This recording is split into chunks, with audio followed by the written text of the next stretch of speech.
happens when you're burnt out, when you just don't even feel like Bible studying? Last week, I was totally feeling that way, if I'm being honest with you guys. Tired and cranky, and I didn't truly want to Bible study and it take more of my energy away. And yet, I knew the Lord was everything I was searching for. So join me as I vlogged last week, feeling totally just burnt out and not like Bible studying, but doing it anyway. And see the ways that I kind of refreshed my Bible study and tricked my brain into wanting to do it, finding it interesting again, and it gave me life. Let's begin.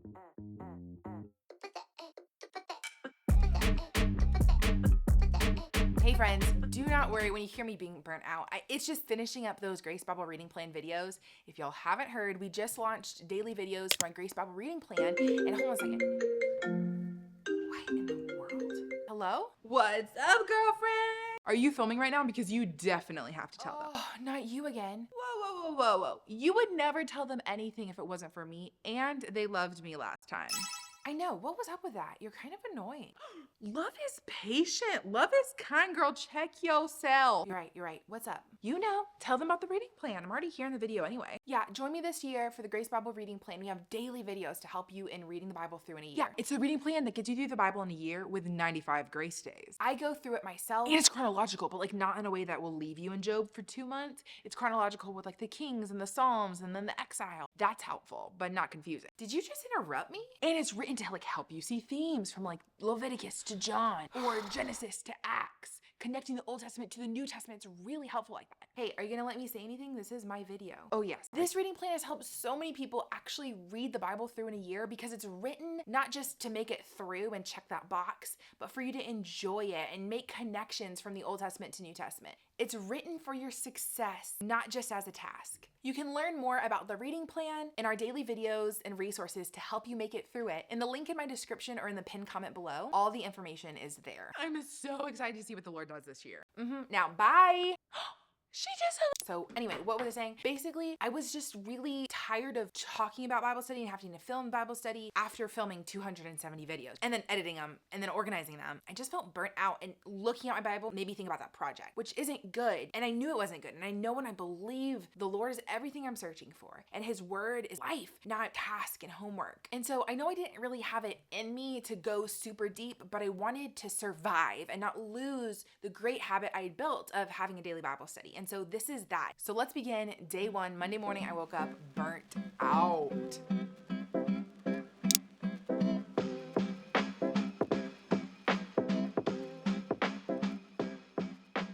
Good morning. Hello. Welcome. It is Monday morning, and I just felt stressed out with all the things. Like, I set reminders on my phone often. I'll be driving down the road and I'm like, oh, I need to send this person an email. So I'll like, hey Siri, so I had a bunch of reminders popping up on my phone, Siri reminding me. So I went through all my reminders on my phone, wrote them down on my to-do list, and just prayer journaled. And I was really surprised. I mean, this is totally just like a side note, but I was really surprised by how much hatred, like actual hatred, came out.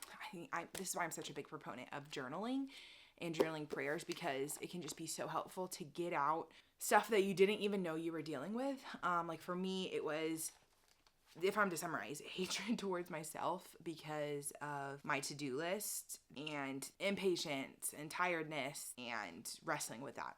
So yeah, I had a really good journaling time with the Lord, spelled out my to-do list here. Anyway, wow, this got deep really quickly. So now it's time for me to read my Bible. Normally I do this after I read my Bible, but now I'm going to do my Bible study.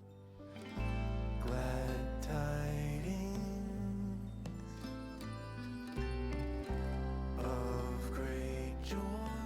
Sometimes mixing it up, like praying first, can be exactly what you need to get started. For me, prayer journaling felt like a lower barrier of entry. It seemed easier than like cracking open my Bible and trying to read a big page with a lot of words. That felt a little overwhelming. So I started prayer journaling. While I didn't want to stare at a big page with a lot of words and just feel overwhelmed, I did want to vent at the Lord. And so that worked for me. And all that is just switching the natural order I usually do things. That made it feel fresh and approachable. And friends, if that's what you need, that's totally okay. And the Lord knows that. He already knows that's exactly where I was. He's not surprised by it or like, wow, Faith, why can't you show up better, Gather around to hear the Hi friends. Today I'm ready to dive into the word. Why did my eye just start twitching? I'm a little bit like, if I'm being honest with you guys, I'm choosing to be in the word despite the fact that I feel quite overwhelmed with all the other things I'm supposed to do today. That's okay though. So let's just get in the Word and see what comes of it. I'm just about done with my reading plan for the year. I have 95 grace days in the reading plan that I wrote. Remember, it's linked down below if you do want to check it out.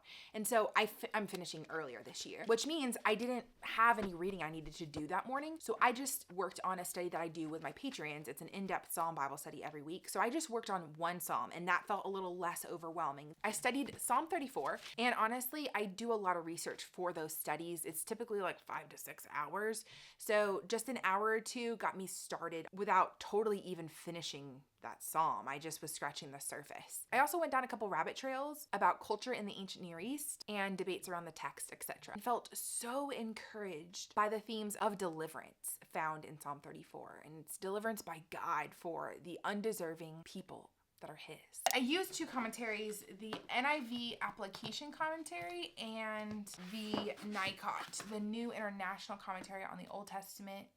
These are two commentaries I use basically every time I look at a psalm in depth because I have them and because I like them. But I also really like to look at what Spurgeon says on the Psalms and the Treasury of David, at Boyce on the Psalms, and I think that's the big ones. But now I'm going to close in some time of prayer. There's kind of a lot that I want to talk to the Lord about. I feel like there's a lot of floating thoughts and feelings and stuff, so definitely gonna get scrappy with it to help me. Y'all know I get scrappy in my prayer journals to kind of help. How do I want to put this? It helps me gather my thoughts. Like I pick stickers and paper that kind of reflect how I feel, that then helps me put it to words. Like, why do I feel like this dark piece of paper reflects how I feel today? Oh, maybe I feel dark and gloomy. You know, I don't know, whatever it is. That's why I do that. It has become like this evolving thing in my prayer life where I always thought people did that in their prayer journals like in a shallow, crafty way, but it's actually very preparatory and almost meditative, like preparing your heart to talk to the Lord. And it stops me from just like rambling and never feeling like I truly get to the bottom of things with the Lord, because it's instead I've like come before him prepped. And it's not like I can't come before the Lord rambly, but it makes me feel like my prayer time is like so much more powerful when I have like a clear sense of like direction in my prayers. But I also should note there are totally days where I don't get scrappy because of time or because I know exactly what I need to talk to the Lord about. And so not like every day is scrappy. Definitely not every day is pretty. And the emphasis is totally not on the stuff and the aesthetics. It's a lot more on, what do I need this day? Do I need to take a moment and gather my thoughts in my heart, or do I just need to jump into things with the Lord? But I did totally mess up my wax seals. Oh well, if you're curious, I got the All Is Calm and Bright from Spellbinders and the Tiny Christmas Tree from Be Good's Lettering Wax subscription box. The next morning, I continued work on Psalm 34. Guys, these studies are so rich. So if you're looking for guided, super in-depth studies, like deeper than a sermon, then definitely join Patreon. I'm so proud of the work I do there. My husband thinks I go too in-depth because they're long and I spend a lot of hours, but I want to give quality to my patrons. So anyway, if you're looking for something like that, definitely check out Patreon. I also share a lot more of my private life and vlogs and giveaways. Right now we're doing a $100 giveaway to christianbook.com. We do live verse mapping studies, and I'll have that linked below as well. Good morning, friends. I haven't said hi. Happy Wednesday.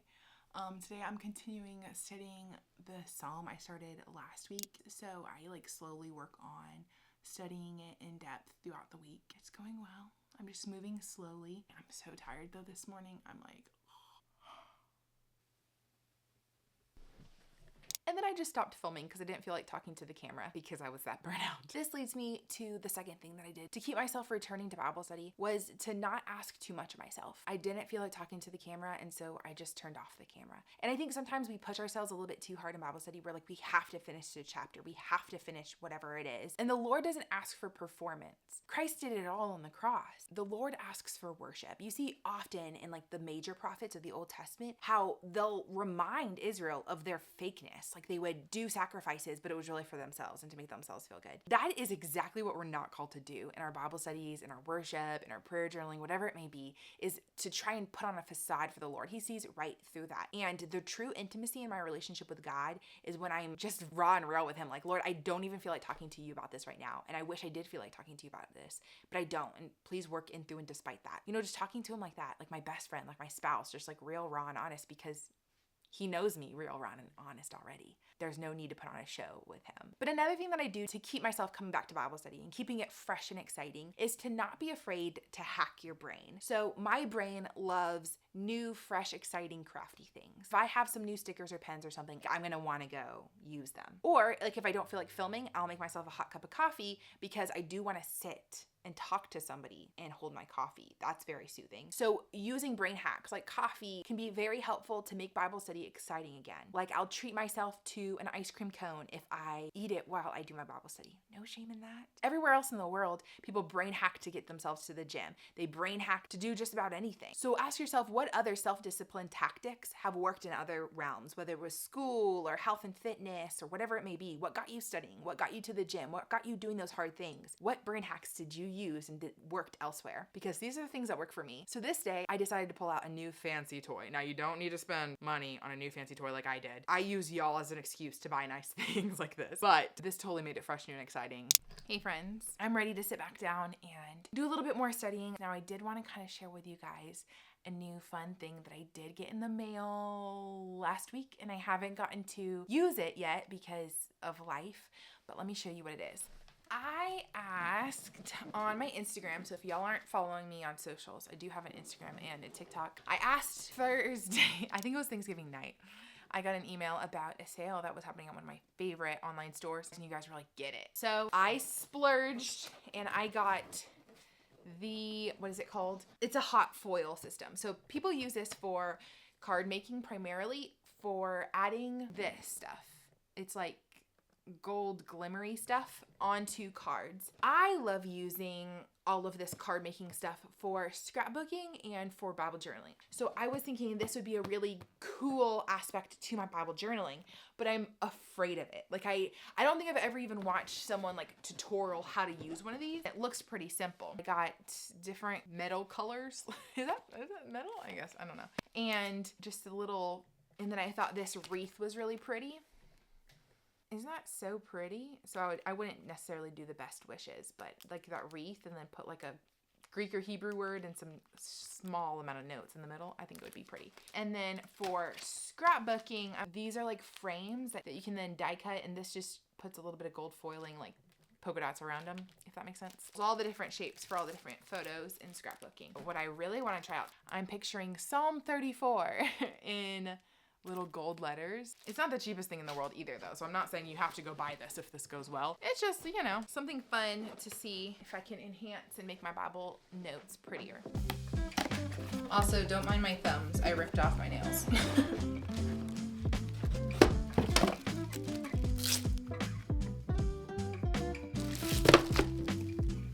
Oh, look at that. It comes with some floral ones. That's fun. I could take the flowers off and put that in my Bible. That would be really pretty. So, oh, that's a magnetic pickup tool. All right. Once that turns green, apparently, then I can put this down. Then I'm just doing like scrap paper to test this. Again, y'all know this is totally unnecessary, but it's a fun unnecessary. And your girl likes that fun stuff. I'm just sitting here like reading the instruction manual while I wait for it to heat up. Ooh, it says it's ready now. But I think this is like the perfect thing when you're like burnt out and tired, is to make it fresh and new. And fun little tools or a new resource, or new highlighters. It can be simple. It doesn't have to be an expensive foiling machine, but it can be just like anything, just something new to reawaken yourself and get you excited to get to the word even when you're burnt out.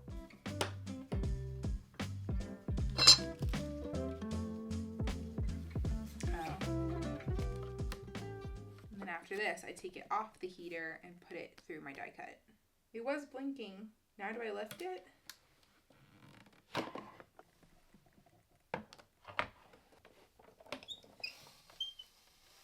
Oh boy, is this supposed to make that noise? You guys tell me what I'm doing wrong. It made burning noise. Someone, somewhere on the internet is laughing at me right now.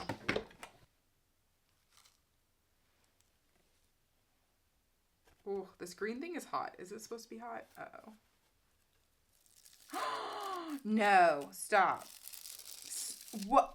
Stop!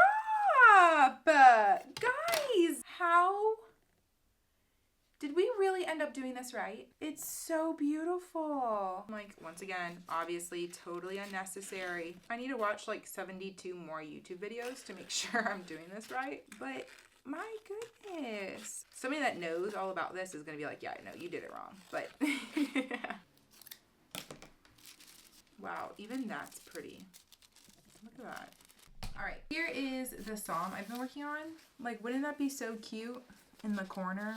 Or maybe like, I don't know.